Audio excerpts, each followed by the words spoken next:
Good afternoon, नमस्कार, जय हिंद, राम राम सभी बच्चों को। कैसे हैं आप सभी? उम्मीद करता हूं अच्छे होंगे, स्वस्थ होंगे, बेहतर होंगे। मैं संदीप सिवात स्वागत करता हूं आप सभी बच्चों का आज के अपने इस हरियाणा जी के लाइव सेशन में। तो जितने भी बच्चे मेरे साथ जुड़ चुके हैं, उम्मीद करता हूं ऑडियो वीडियो एकदम परफेक्ट होगी, क्लियर होगी, ओके होगी। हरियाणा हिस्ट्री हम पढ़ रहे थे और हरियाणा हिस्ट्री में पढ़ते पढ़ते मेरे बच्चों हम वैदिक सभ्यता तक बातों को कवर कर चुके थे। पिछली क्लास में मैंने वैदिक सभ्यता, आर्यों से जुड़ी हुई संस्कृति सभ्यता के बारे में आपको सारी की सारी बातें पढ़ा दी थी, समझा दी थी और उम्मीद करता हूं कि आप लोगों को अच्छे से वो समझ में भी आई होंगी। वैदिक सभ्यता के बाद हम बात करेंगे अपने हरियाणा के अंदर गणराज्य काल के बारे में। तो अब हम पढ़ेंगे हरियाणा में गणराज्य काल। तो सारे के सारे बच्चे जो हैं वो हेडिंग डालिएगा, हरियाणा में गणराज्य काल।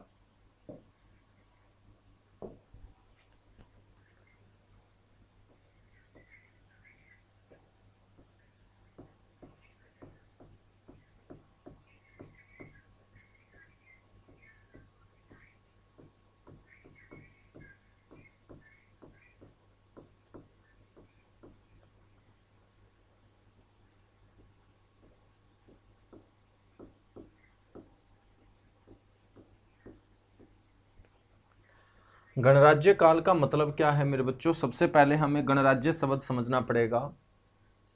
आप सभी 26 जनवरी के दिन कौन सा डे मनाते हैं? हर वर्ष हम 26 जनवरी के दिन गणतंत्र दिवस मनाते हैं। तो मैं आप लोगों से पूछूं कि गणतंत्र क्या होता है? जिसके गणतंत्र समझ में आ जाएगा उसके गणराज्य भी समझ में आ जाएगा। गणतंत्र का मतलब होता है एक ऐसा तंत्र जहां पर उस तंत्र का मुखिया वंशानुगत ना होकर चुनाव के आधार पर तय किया जाए, उसी सिस्टम को हम गणतंत्र बोलते हैं।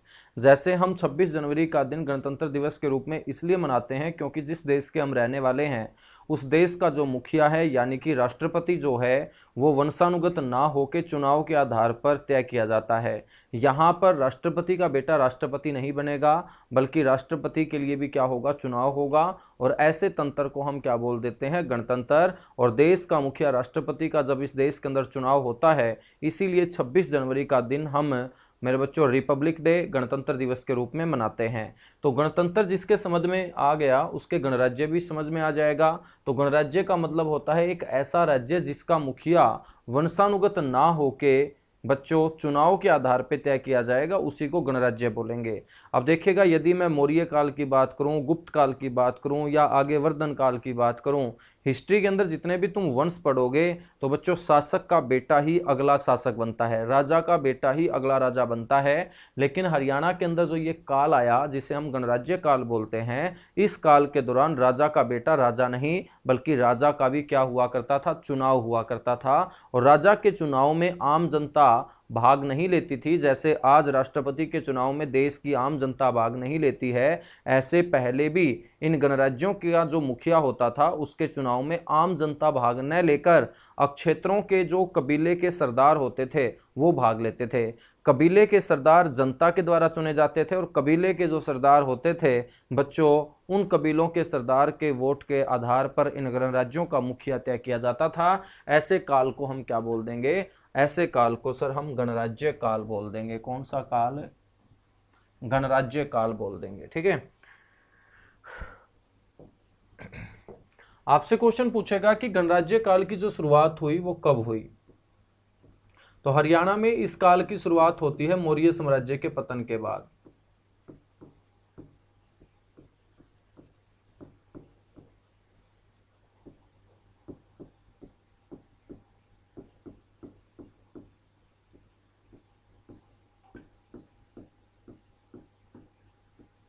इस काल की जो शुरुआत है बच्चों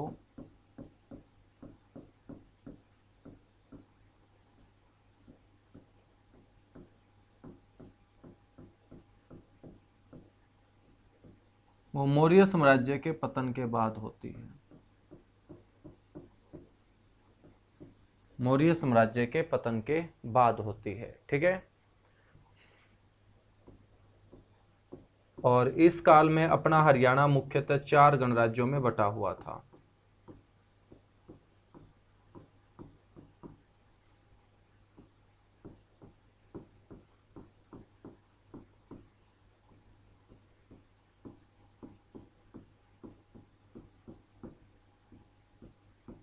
इस काल में हरियाणा मुख्यतः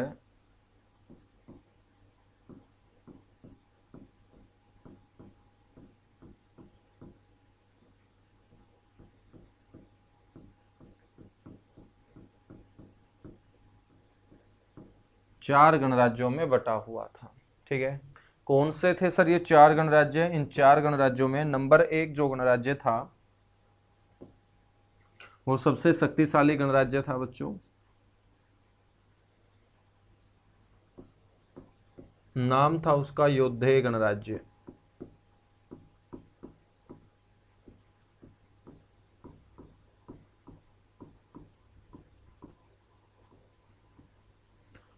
सेकंड नंबर पे जो था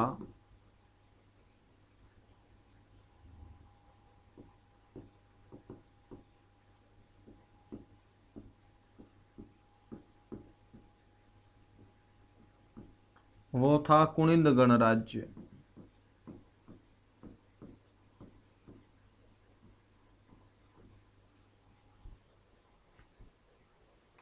तीसरे नंबर पे जो गणराज्य था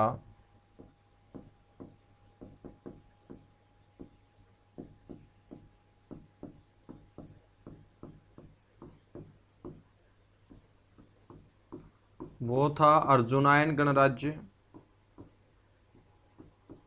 और चौथा जो गणराज्य था उसका नाम था अगर गणराज्य।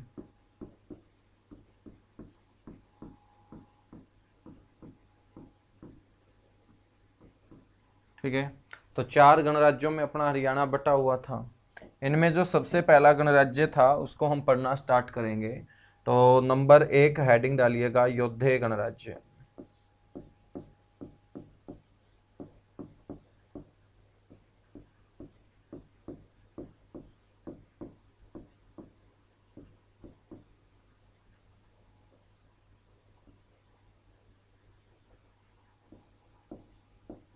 योद्धेय गणराज्य। बच्चों योद्धेय गणराज्य को लेकर अलग अलग विद्वानों का अलग अलग मानना है। कुछ लोगों ने, कुछ इतिहासकारों ने माना कि इस गणराज्य का नाम जो योद्धेय पड़ा है वो किसके कारण पड़ा है? वो युधिष्ठिर के पुत्र योद्धेय के नाम पर।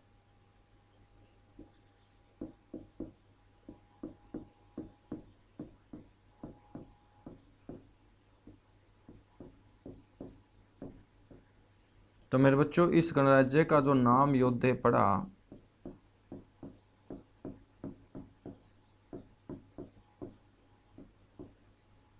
वो युधिष्ठिर के पुत्र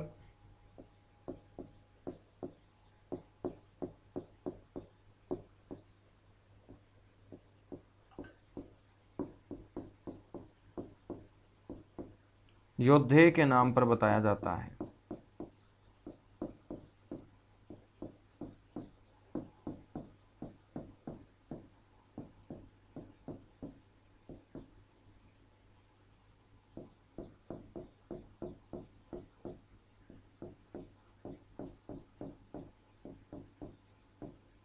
लेकिन कुछ विद्वानों का मानना क्या है?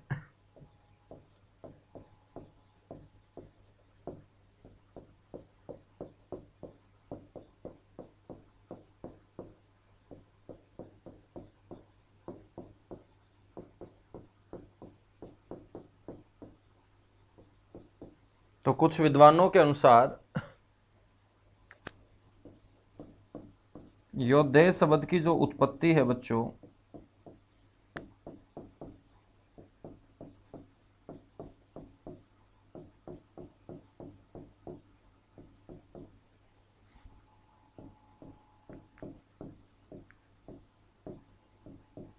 योद्धा नामक शब्द से हुई है।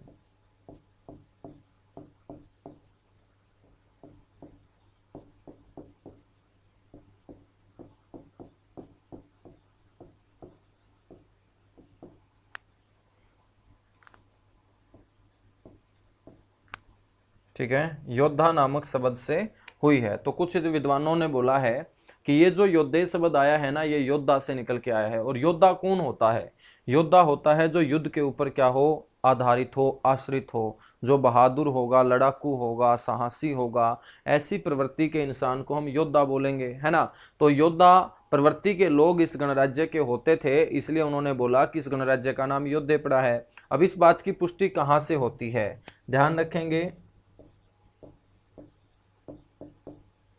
इस गणराज्य का जो उल्लेख मिलता है, इस गणराज्य के बारे में जो जानकारी मिलती है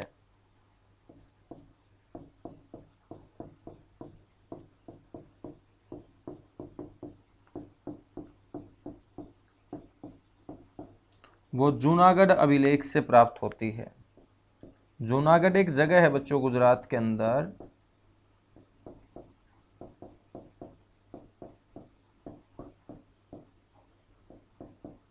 जूनागढ़ एक जगह है, कहां पर? गुजरात के अंदर।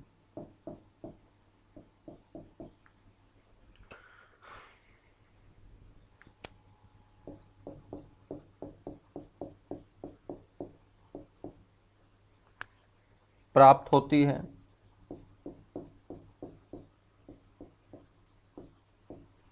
जिसके अनुसार मेरे बच्चों इन्हें योद्धा प्रवृत्ति का बताया गया है।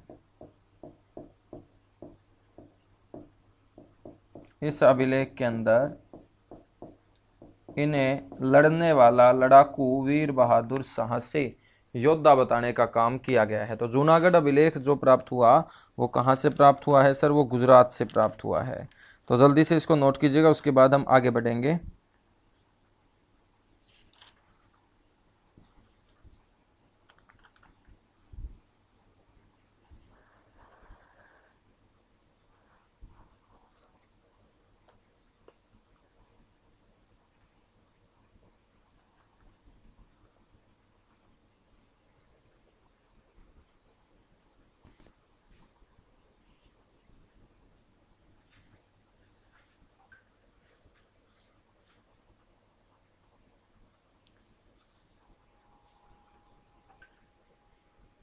चलेगा।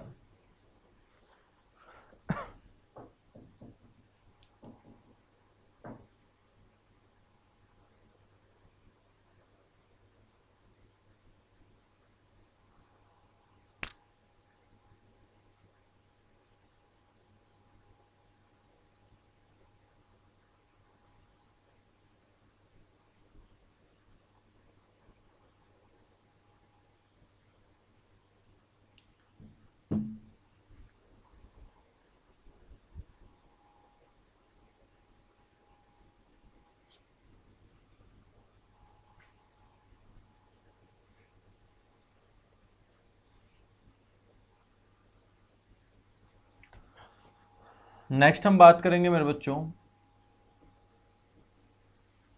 कि पाणिनि नाम का जो ऋषि है उसने अपनी पुस्तक अष्टाध्यायी में भी इस गणराज्य के बारे में बताने का काम किया। और पाणिनि की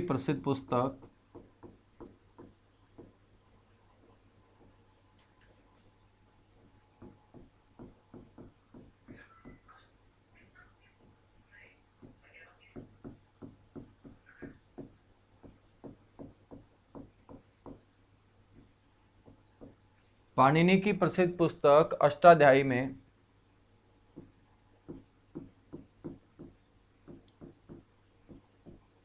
इस गणराज्य के लिए बच्चों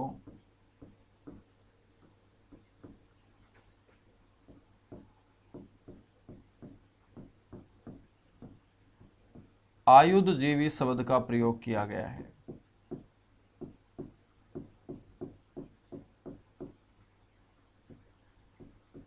आयुधजीवी शब्द का क्या किया गया? प्रयोग।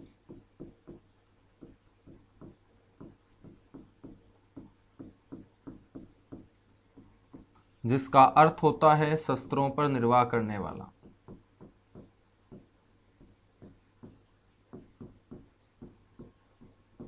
आयुधजीवी जो शब्द है इसका मतलब होता है शस्त्रों पर गुजारा चलाने वाला, शस्त्रों पर निर्वाह करने वाला। और जो भी अपना गुजारा शस्त्रों से चलाएगा, सीधी सी बात है, वो लड़ाकू होगा, बहादुर होगा।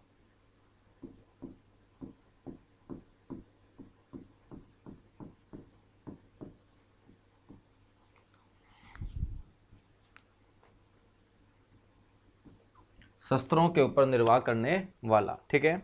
तो पाणिनि की प्रसिद्ध पुस्तक अष्टाध्यायी भी साफ साफ बताती है कि इस गणराज्य के जो लोग थे वो बहादुर थे, लड़ाकू प्रवृत्ति के थे, शस्त्रों के ऊपर अपना गुजारा चलाते थे।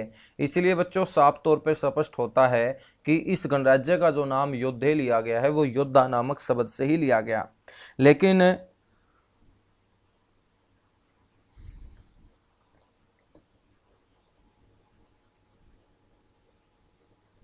बात करें तो इस योद्धे नामक शब्द के बारे में हमें जो पता चलता है इस शब्द का जो उल्लेख शुरू होता है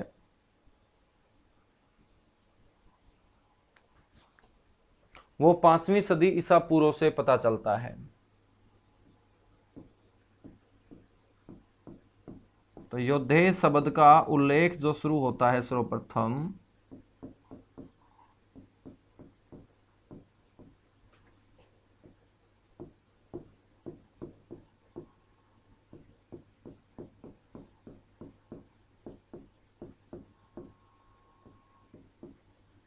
पांचवी सदी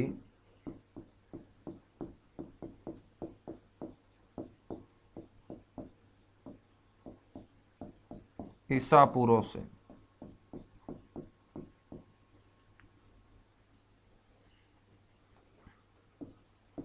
योद्धेयों का जो विस्तार था मेरे बच्चों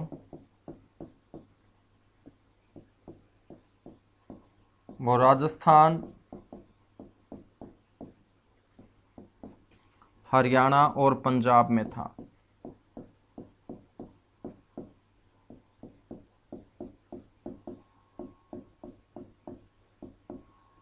ठीक है, प्रमुख केंद्र जो था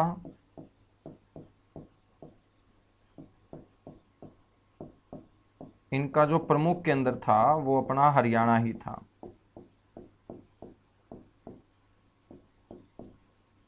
और प्रमुख केंद्र हरियाणा था तो हरियाणा से ही ये अपने सारे के सारे क्षेत्र के ऊपर क्या किया करते थे, शासन किया करते थे।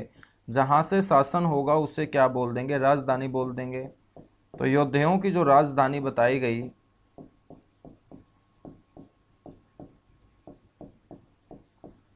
वो नौरंगाबाद बताई गई।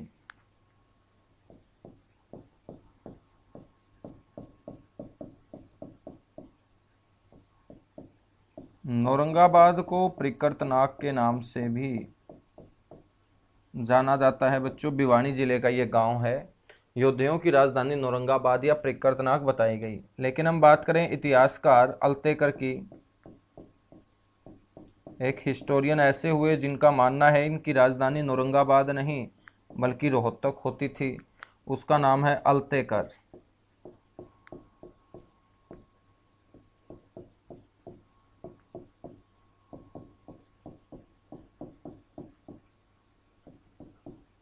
इतिहासकार अल्तेकर के अनुसार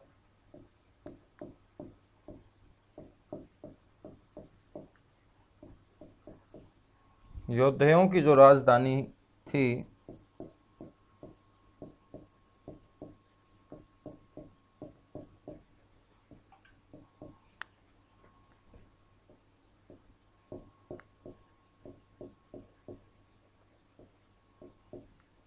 मेरे बच्चों वो रोहतक थी।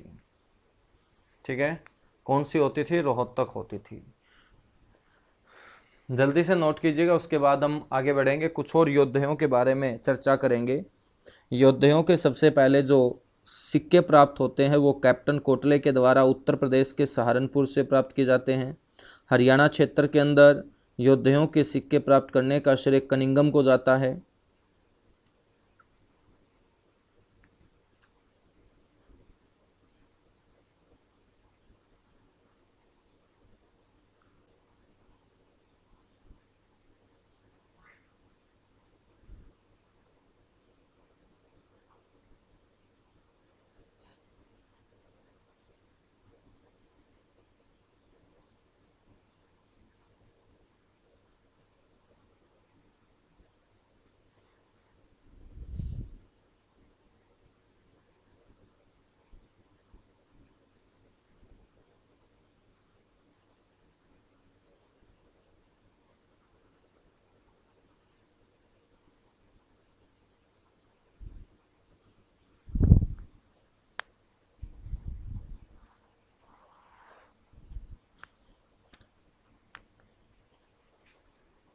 तो कीजिएगा एक बार जल्दी से इसको नोट, उसके बाद हम आगे बढ़ेंगे बच्चों।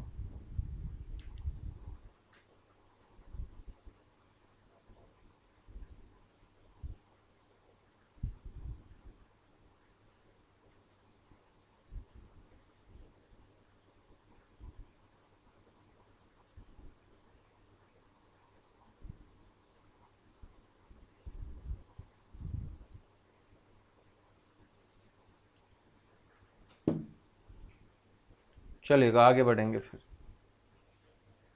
नेक्स्ट आपको पता होना चाहिए योद्धाओं के बारे में।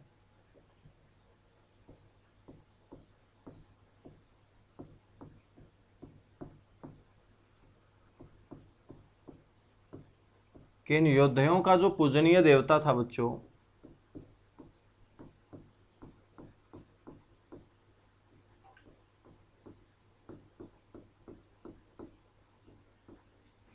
वो भगवान कार्तिकेय था। भगवान भोलेनाथ के बड़े बेटे कार्तिकेय योद्धा प्रवृत्ति के लोग थे, तो कार्तिकेय की ही क्या करते होंगे, पूजा किया करते होंगे। तब भगवान कार्तिकेय योद्धाओं का क्या था, पूजनीय देवता था। इनका जो प्रसिद्ध वाक्य था बच्चों वो क्या था, योद्धे लोगों का प्रसिद्ध वाक्य था योद्धे गणश्यम जयम।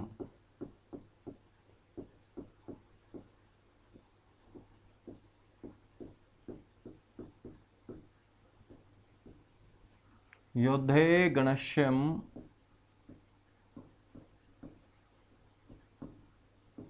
जयम।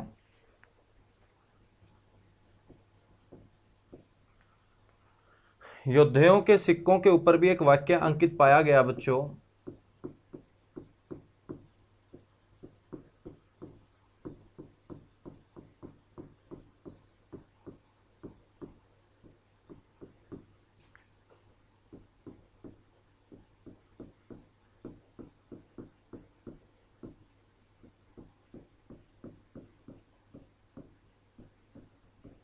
योद्धाओं के सिक्कों के ऊपर जो वाक्य अंकित पाया गया, उस वाक्य से हमें किस बात की जानकारी मिलेगी, जानकारी ये मिलेगी कि योद्धे काल में अपने हरियाणा को बहुधान्यक प्रदेश ही कहा जाता था। जैसे महाभारत काल में हरियाणा को बहुधान्यक प्रदेश बोलते थे, ऐसे ही इनके बहुत सारे सिक्के प्राप्त होते हैं और उन सिक्कों के ऊपर एक शब्द अंकित पाया जाता है।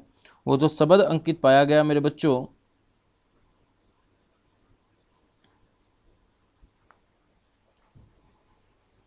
वो पाया गया योद्धे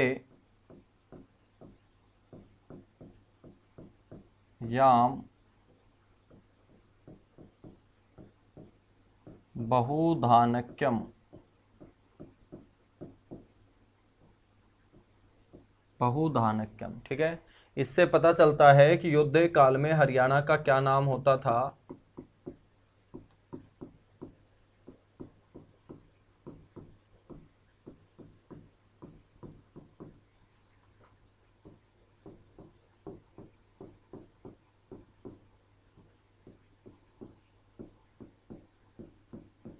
तो सर योद्धे काल में हरियाणा का नाम होता था बहुधान्यक। महाभारत काल के अंदर भी बहुधान्यक होता था, और बहुधान्यक का मतलब होता है बहुत सारा अनाज। योद्धाओं का जो प्रतीक था, योद्धाओं की जो पहचान थी मेरे बच्चों, वो क्या थी सर? योद्धाओं का जो प्रतीक था वो मयूर था।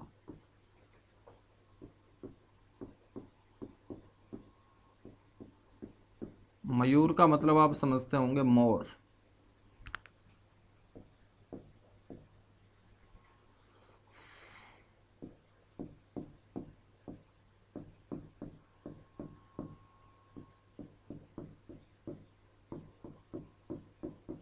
योद्धाओं के बहुत सारे सिक्के प्राप्त हुए बच्चों, और ये रखे गए कहाँ पर? झज्जर के पुरातत्व संग्रहालय में।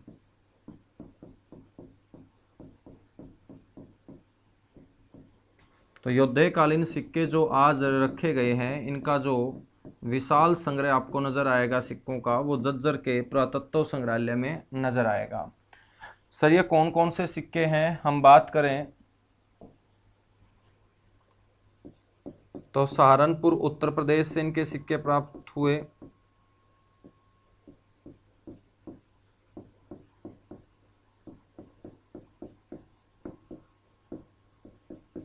और सहारनपुर उत्तर प्रदेश से प्राप्त सिक्के कैप्टन कोटले के द्वारा प्राप्त किए गए।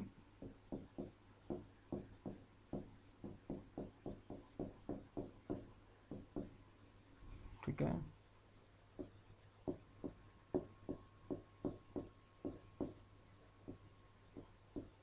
बात करें हरियाणा से,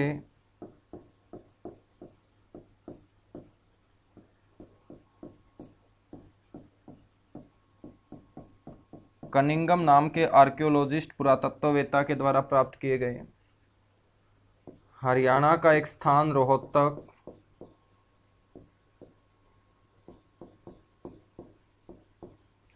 रोहतक से 1936 में बिरबल साहनी के द्वारा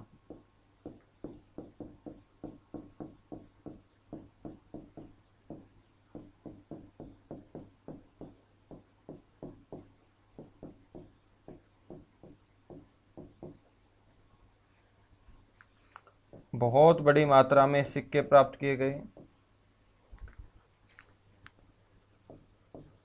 भिवानी और रोहतक से इनकी टकसाल प्राप्त हुई बच्चों। टकसाल का मतलब होता है वो क्षेत्र जहां पर सिक्के बनाए जाए, उसे टकसाल बोलते हैं।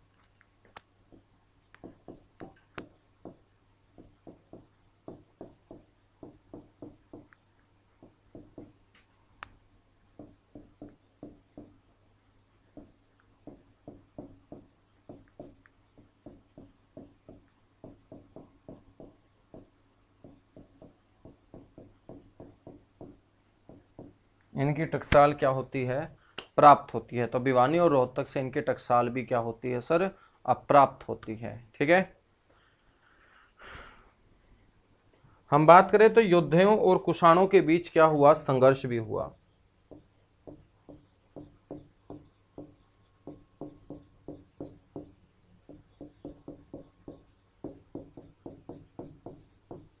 तो योद्धाओं के साथ जो संघर्ष हुआ वो किस किस का हुआ? कुषाणों का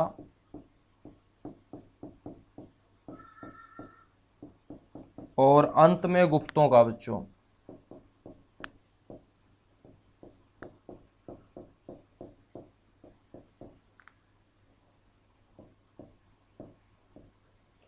हम बात करें तो कुषाण शासक कौन था जिसका सबसे पहले संघर्ष इन योद्धे लोगों के साथ हुआ था?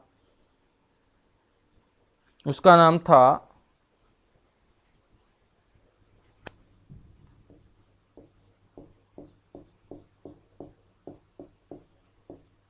विमकड़फिश।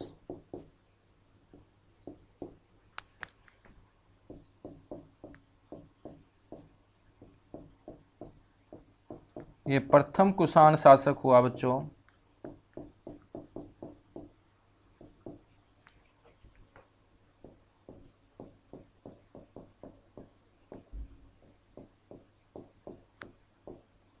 जिसका योद्धाओं पर अधिकार हुआ, लेकिन पूर्ण रूप से अधिकार नहीं कर पाया था ये। इन योद्धाओं की शक्ति को या इन योद्धाओं के ऊपर पूर्ण रूप से अंकुश लगाने वाला जो कुषाण शासक था वो कनिष्क था।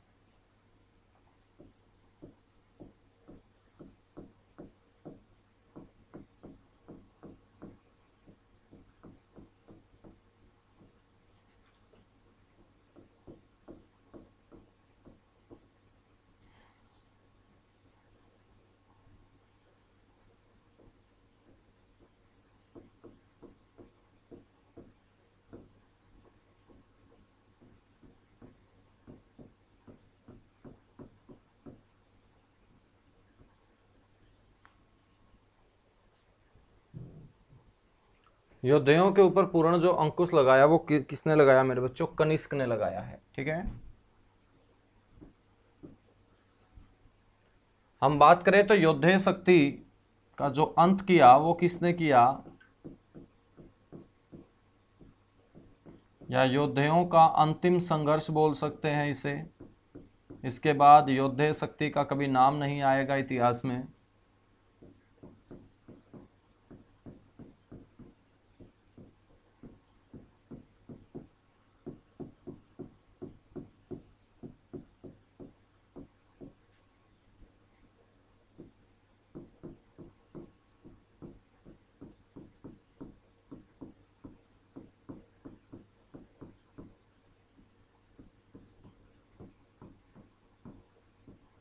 वो मेरे बच्चों समुद्रगुप्त के द्वारा। किसके द्वारा? समुद्रगुप्त। गुप्त वंश का शासक समुद्रगुप्त ने ही योद्धयों को पूर्ण रूप से क्या कर दिया था? समाप्त कर दिया था।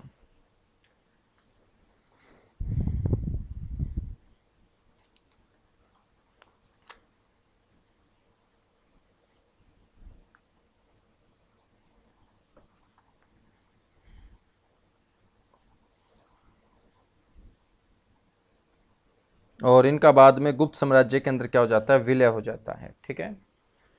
कुषाणों को हराने का प्रयास भी इन्होंने किया था, आपको ध्यान रखना है।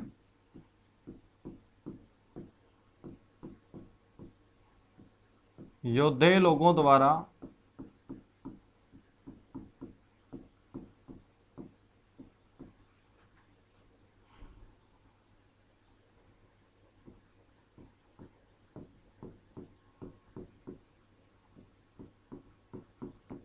कुनिंदों का साथ लेकर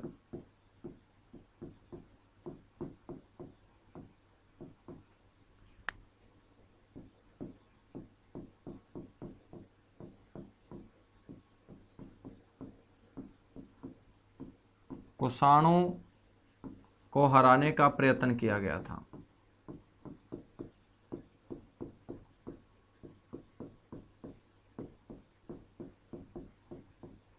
और इस बात की पुष्टि होती है इनके सिक्कों के ऊपर अंकित पाए गए शब्द द्विवर्ग से।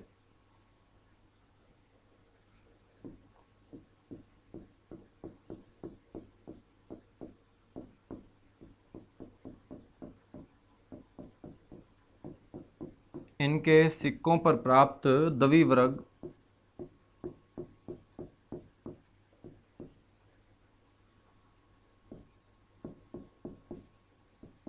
शब्द से ही मेरे बच्चों इसकी पुष्टि होती है। द्विवर्ग का मतलब है 2 वर्ग मिले थे एक को हराने के लिए।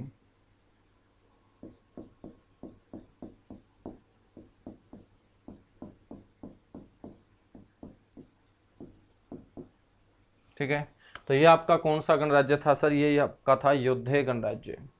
योद्धे गणराज्य के बाद सेकंड जो आपका गणराज्य होगा वो होगा मेरे बच्चों अगर गणराज्य।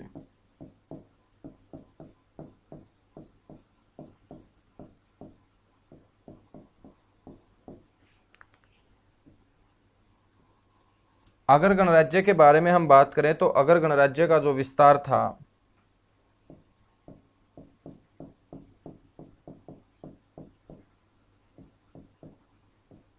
वो हिसार, बरवाड़ा,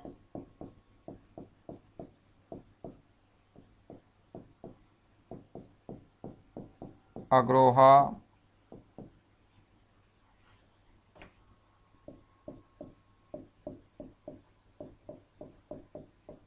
और फतेहाबाद, इन क्षेत्रों में इसका विस्तार था बच्चों। इनकी जो राजधानी थी अगर गणराज्य की वो थी अग्रोहा।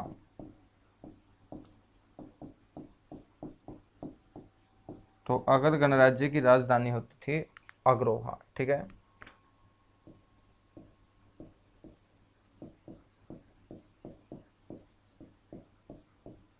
बच्चों अगरों के 10 सिक्के भी प्राप्त हुए।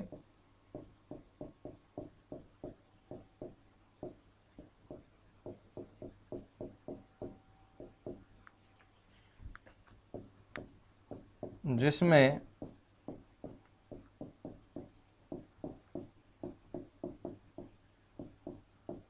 रोजर्स के 9 सिक्के बरवाड़ा से प्राप्त हुए हैं।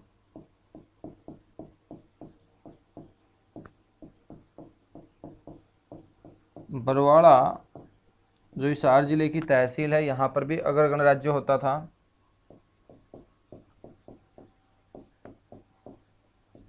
अगरों के इन 10 सिक्कों में से रोजर्स के 9 सिक्के कहाँ से प्राप्त होते हैं सर?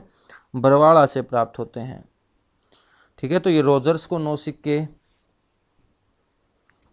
प्राप्त हुए और ये एक सिक्का जो प्राप्त हुआ है अगरों का, ये कोई एग्जैक्ट स्थान नहीं बताया गया कहाँ से प्राप्त हुआ। आइडिया लगाया गया कि ये भी बरवाड़ा के आसपास प्राप्त हुआ होगा।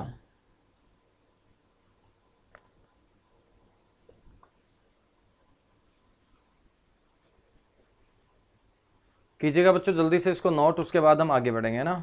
तो ये थोड़ा सा हरियाणा जीके के अंदर एक खतरनाक टॉपिक है, इसलिए बिल्कुल आराम आराम से पढ़ा रहा हूँ तुम्हें, ताकि इस टॉपिक के बाद तो बहुत सारी बातें तुम्हें हिस्ट्री के अंदर सुनी हुई मिलेंगी, और ये बातें तुमने नहीं सुन रखी है, इसलिए इसको आराम आराम से पढ़ रहे हैं ताकि दिमाग में आराम से बैठता जाए, क्योंकि जल्दबाजी करना जो है ना वो बड़ा खतरनाक होता है। पढ़ाई में बिल्कुल भी जल्दबाजी नहीं करनी है, जो भी टॉपिक करो बड़े आराम से करो, शांत स्वभाव से करो, और एक बार ऐसा पढ़ लो कि दोबारा ना पढ़ना पड़े। ऐसा नहीं है कि तुमने 3-4 बार रिवीजन की फिर भी तुम्हारे दिमाग के अंदर डाउट बनते हैं, कन्फ्यूजन रहती है, तो ऐसे टॉपिक पढ़ने का कोई फ़ायदा है नहीं। एक दिन में चाहे तुम एक टॉपिक कर लो, लेकिन ऐसा कर लो कि ज़िंदगी में दोबारा ना पढ़ना पड़े।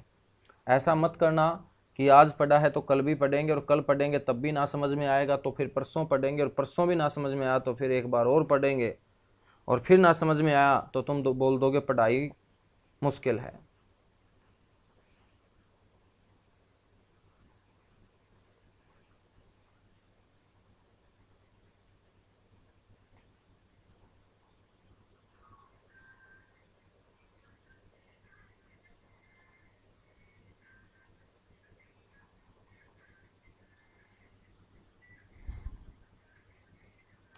कीजिएगा जल्दी से नोट, इसके बाद हम आगे बढ़ेंगे।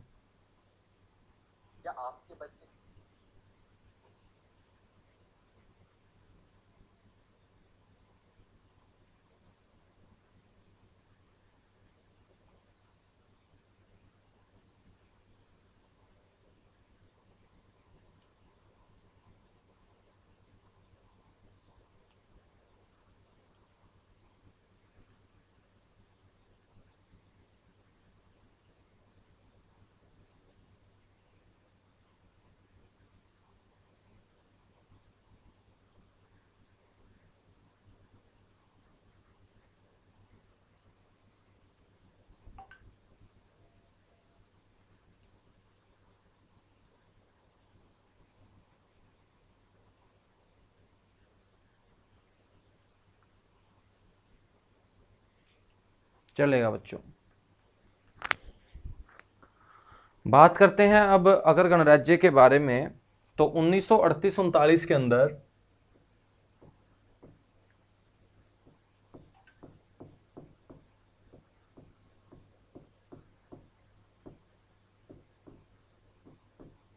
वर्ष 1938-39 में HL श्रीवास्तव के द्वारा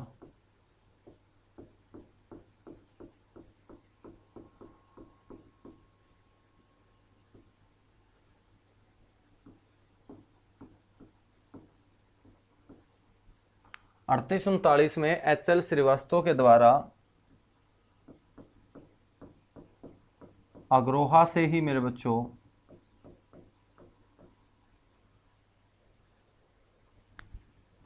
अगरो के 51 तांबे के सिक्के प्राप्त किए गए।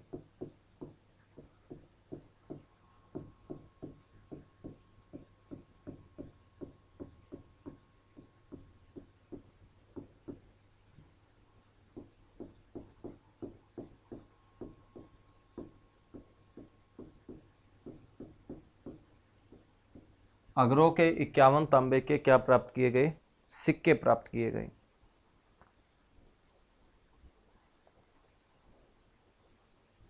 बच्चों इस अगर गणराज्य के बारे में जानकारी पाणिनि की प्रसिद्ध पुस्तक अष्टाध्यायी से मिलती है।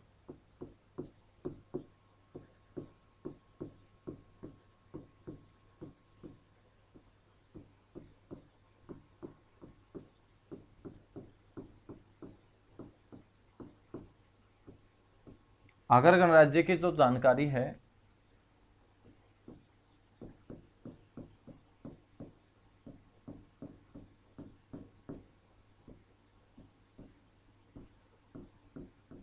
वो कौन सी पुस्तक में मिलती है? सर पाणिनि की प्रसिद्ध पुस्तक अष्टाध्यायी के अंदर जानकारी मिलती है। ठीक है, साथ के साथ यहाँ पर बौद्ध धर्म फैला हुआ था, तो बौद्ध धर्म के एक ग्रंथ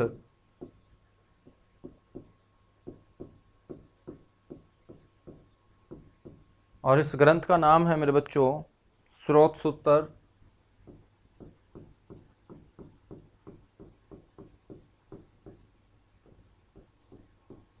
और पतंजलि का महाभाष्य।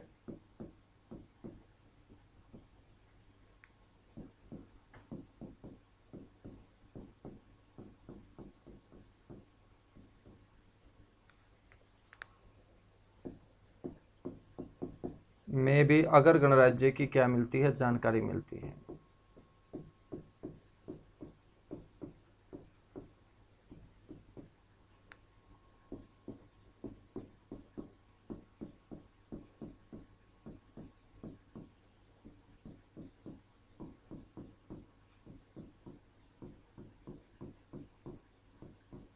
अगर गणराज्य की जानकारी क्या होती है मेरे बच्चों, सर प्राप्त होती है, ये आप लोगों को पता होना चाहिए। ठीक है,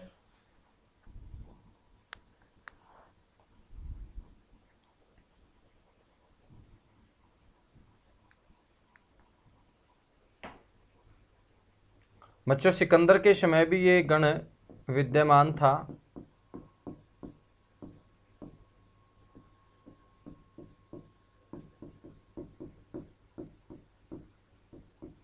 सिकंदर के समय भी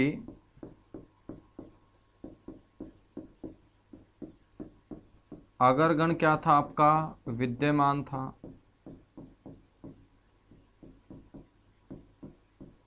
और इन अगर लोगों को अग्गल सोई कहा जाता था।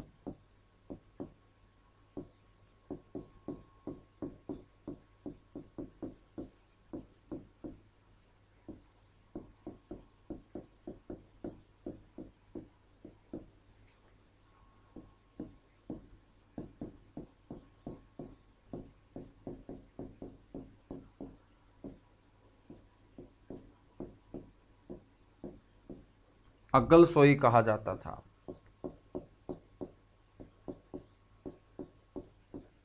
बच्चों बौद्ध धर्म के महामातुरी नामक ग्रंथ के अंदर भी इनको अग्रोदक के नाम से पुकारा गया है।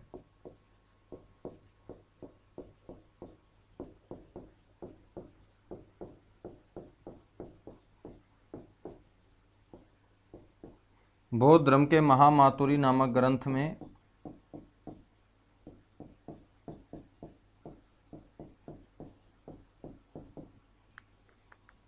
इस गणराज्य का जो नाम लिखा पाया गया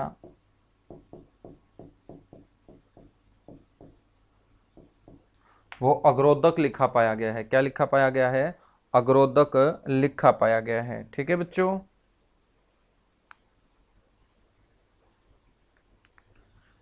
जितने भी अग्रवाल जाति के लोग हैं भारत के अंदर, इन अग्रवालों का उत्पत्ति स्थल भी बच्चों यही माना जाता है।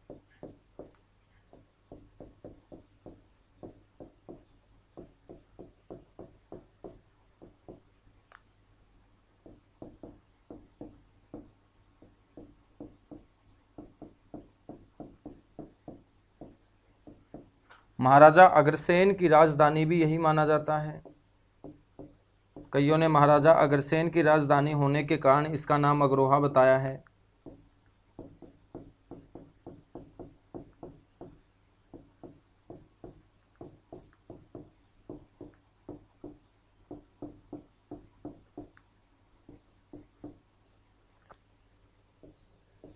संगीत के साथ स्वरों का उल्लेख भी यहीं से प्राप्त बताया गया है। संगीत के साथ स्वर सा रे गा मा पा,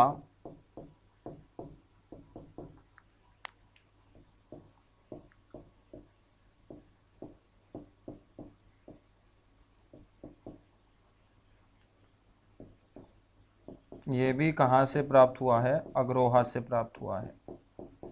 बताया जाता है कि ये जो अगर शक्ति है ये समाप्त कैसे हो जाती है, इनका विलय जो हो जाता है ना, वो योद्धे गण के लोगों में हो जाता है। तो अगरों का बाद में विलय योद्धे गण में।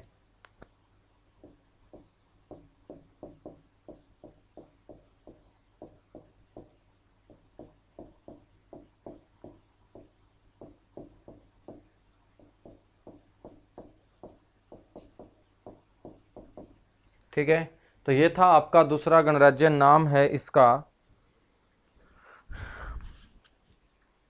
अगर गणराज्य। अगर गणराज्य के बाद तीसरा जो गणराज्य होगा वो होगा हमारा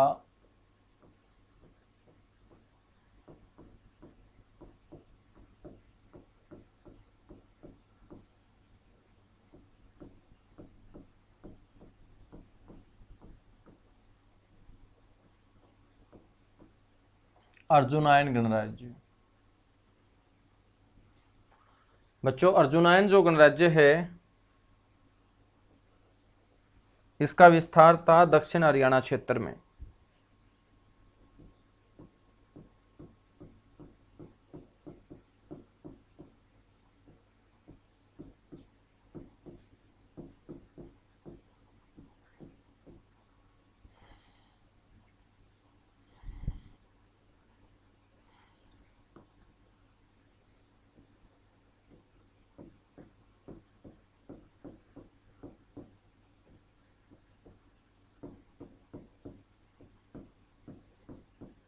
दक्षिण हरियाणा क्षेत्र में इसका विस्तार था और अर्जुनायन गणराज्य की जो राजधानी थी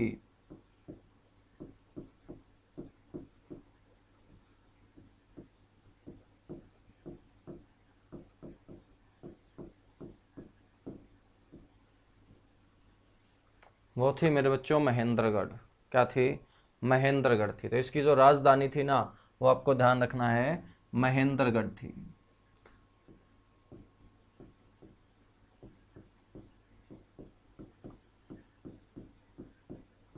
अर्जुनायन गण द्वारा भी योद्धे गण के लोगों का साथ दिया गया था बच्चों। इस बात की पुष्टि भी कई ग्रंथ करते हैं।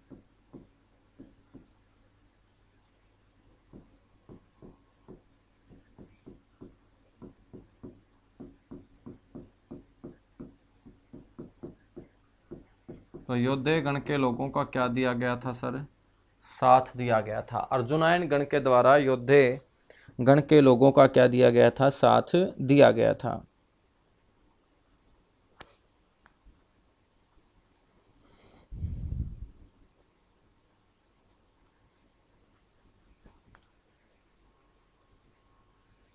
बच्चों इस गणराज्य का जो उदय बताया गया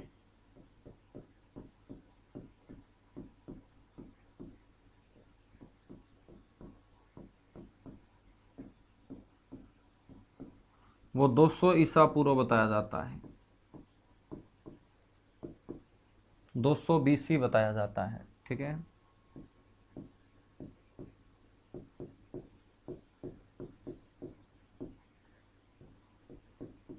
अल्तेकर नाम का जो इतिहासकार है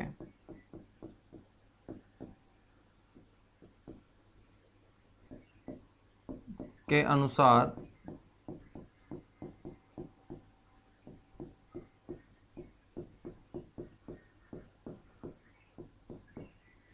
कुषाणों के खिलाफ संघर्ष में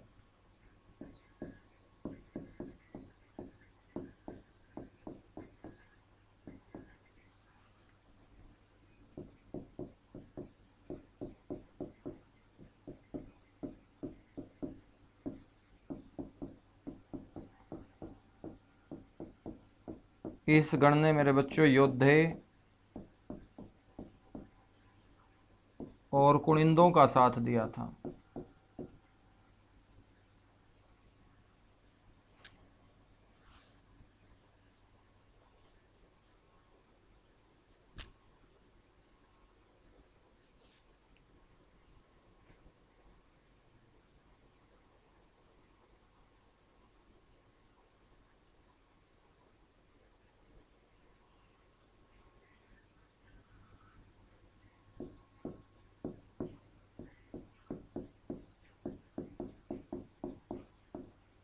और इस बात की पुष्टि होती है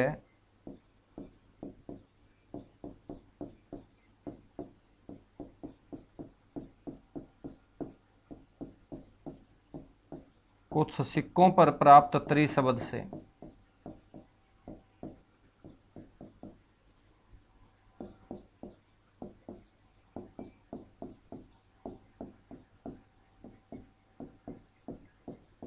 और त्रि का मतलब होता है 3।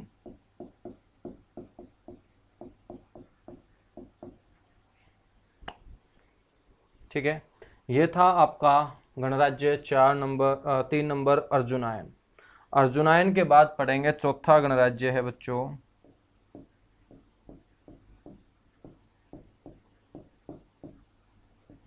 नाम है इसका कुनिंद गणराज्य। तो एक एक क्वेश्चन मैंने आपका कवर करवा दिया है। इसके ऊपर हरियाणा जीके कुछ नहीं होगी। जितना पढ़ा रहा हूँ किताबों से बहुत ऊपर पढ़ रहे हैं, बाकी बच्चों से बहुत ऊपर पढ़ रहे हैं। तुम्हारे आस पड़ोस में जितने भी बच्चे हरियाणा जीके पढ़ते हों उनके क्लास नोट्स और तुम्हारे क्लास नोट्स को तुम कंपेयर करोगे तो मेरे बच्चों आपको अपने ही क्लास नोट्स में मज़ा आएगा। दूसरे के क्लास नोट्स पढ़ के तुम्हें मज़ा आने वाला ही नहीं है, क्योंकि उनके अंदर इतनी बातें तुम्हें लिखी हुई नज़र ही नहीं आएंगी। ठीक है।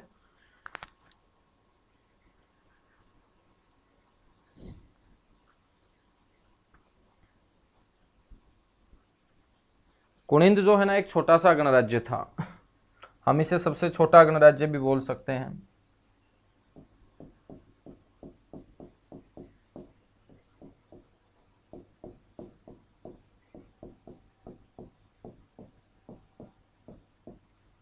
इसको हम सबसे छोटा गणराज्य भी बोल सकते हैं।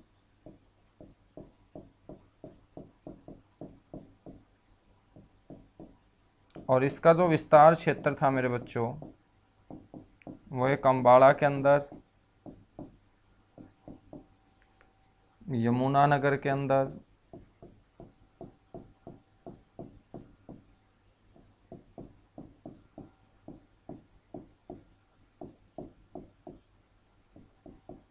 और कुरुक्षेत्र के अंदर।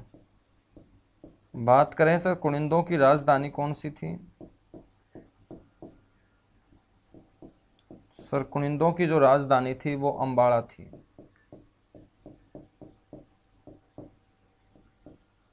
और इस गणराज्य ने कुषाणों के खिलाफ संघर्ष में साथ दिया था किसका? योद्धाओं का।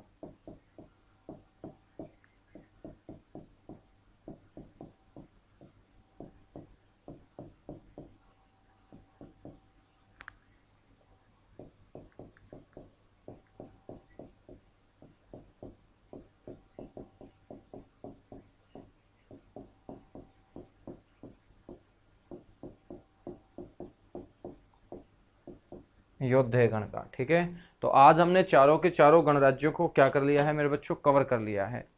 चारों के चारों गणराज्यों को आज हमने कवर कर लिया है। और अगली क्लास में जो हम पढ़ेंगे वो वर्धन वंश को पढ़ेंगे।